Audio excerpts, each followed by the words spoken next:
अस्सलाम वालेकुम।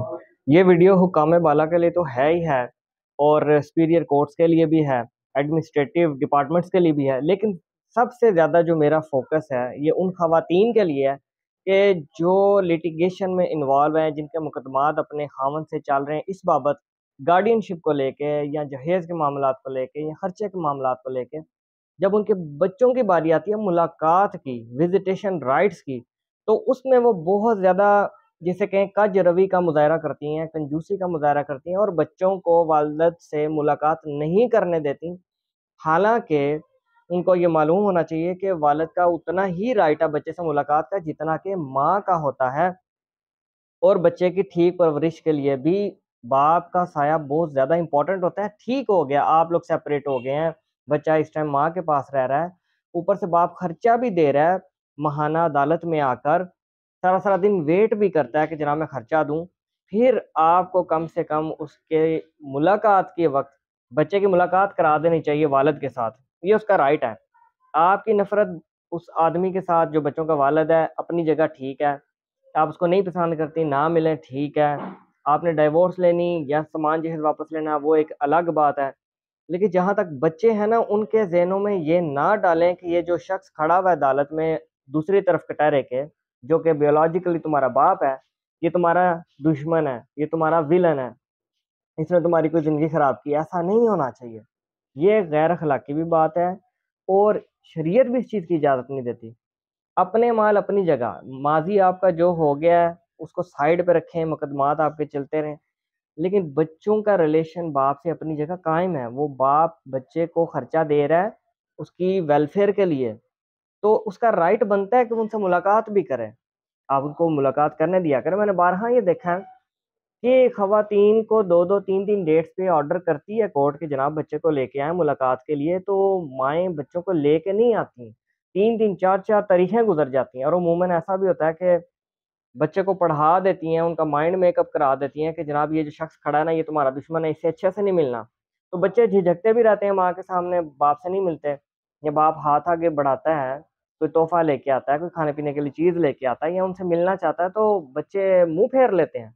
और ये बहुत ही ट्रेजिक ट्रेजिक जो है सिनेरियो होता है, मैंने क बारहा अदालतों में ऐसा देखा है। आज भी मैं अपने एसोसिएट के साथ ये बात कर रहा था, कि ये कितना दर्द भरा सीन है, कि पेरेंट्स तो साथ रहे नहीं, तो बच्चों के भी ज़हन को ऐसा बना दिया जाता है, उसके अंदर नेगेटिविटी डाल दी जाती है।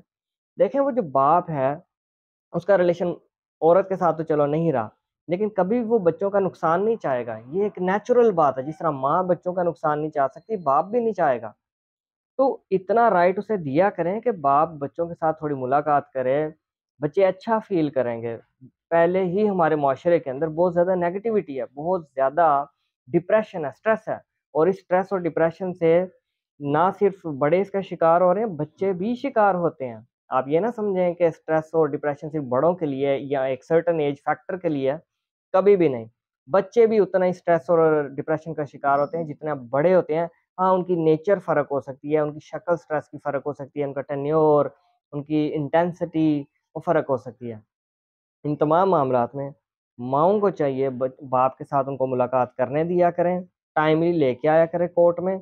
बाप भी थोड़ा सेल्फ रिस्पेक्ट उसकी बढ़ेगी कि जनाब औरत लेकर आ रही है, ठीक है, मैं खर्चा भी टाइम से दूँ। वरना फिर अपोज़िट साइड पे क्या होता है कि फिर बाप भी टैक्टिक्स डिलेइंग टैक्टिक्स यूज़ करने की कोशिश करता है। खर्चे से तो वो नहीं बच सकता, ये एक रियलिटी है, ये लॉ है, ये कानून है। लेकिन वो भी उसे डिले करने की कोशिश करता है फिर। फिर वो अपने वकील से पूछता है जनाब मुलाकात तो मेरी होण नहीं देंदे ते खर्चे तो कुछ अगे पीछे करो ना वकील साहब थोड़ा इन्हां नूं भी तंग करो। वकील साहब इन्हां नूं भी सारा दिन बहाओ ज़रा इत्थे। तो ये जब नेगेटिविटी दोनों साइड से फिर चल पड़ती है तो असर जो है ना मेन इफ़ेक्ट जो है वो बच्चे होते हैं। तो बाप का ये राइट है।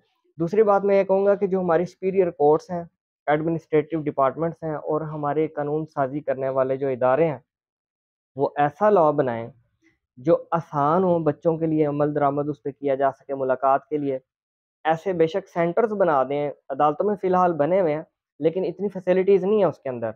मैं अक्सर जाता हूँ अभी अपनी कोर्ट्स के अंदर भी देखता हूँ तो एक बेंच पड़ा होता है और बड़ी कोई हद हो तो 2-4 गुब्बारे लगा देते हैं जी ये मुलाकात का सेंटर है। वो ठीक नहीं है। प्रॉपर पंखा लगाओ, वहाँ पे कोई टीवी-शीवी लगाओ, कोई खाने-पीने का सामान हो, वहाँ मुलाकात करना आसान हो, तो फिर एक बात समझ आती है कि अच्छी जगह मुलाकात के लिए। फिर बाप का ये राइट भी होना चाहिए बल्कि कोर्ट्स अब इस तरफ आ रही हैं कि बाप बच्चों को ले जाके कहीं पे घुमा फिरा भी सके, अपने घर भी रख सके, छुट्टियों में ले जा सके वगैरह-वगैरह। लेकिन इस तक पहुँचने तक बाप को बड़ी सख्ती भी झेलनी पड़ती है, बहुत लॉन्ग प्रोलॉन्ग लिटिगेशन से गुज़रना पड़ता है। तो ये जो कर्ज़ रवि है ना, ये जो कंजूसी की जाती है हर तरफ से, मुलाकात की जब बात की जाती है, औरत हो जाए, वो कंजूसी करती है, नहीं बच्चों को मिलने देती, डिपार्टमेंट्स रजिस्ट करते हैं, हमारी कोर्ट्स भी पहले रजिस्ट करती थी, लेकिन अब एक ट्रेंड चल पड़ा है कि बाप को अलाउ किया जाता है कि वो बच्चों को ले जाए। तो ये मामलात बाप के हकूक को कंसीडर किया जाए, और ये मैं उन तमाम वालिद हज़रात की तरफ से बोल रहा हूँ, जो अभी मीडिया पे आके अपनी बात नहीं कह पाते, जिनके पास ये वसाइल नहीं है, जिनको पता नहीं। मैं उन सब की आवाज़ बन के ये कह रहा हूँ कि वालिद के हकूक़ मुलाकात को कंसीडर किया जाए, ये उसका राइट है, आइनी, शरई और कानूनी। शुक्रिया।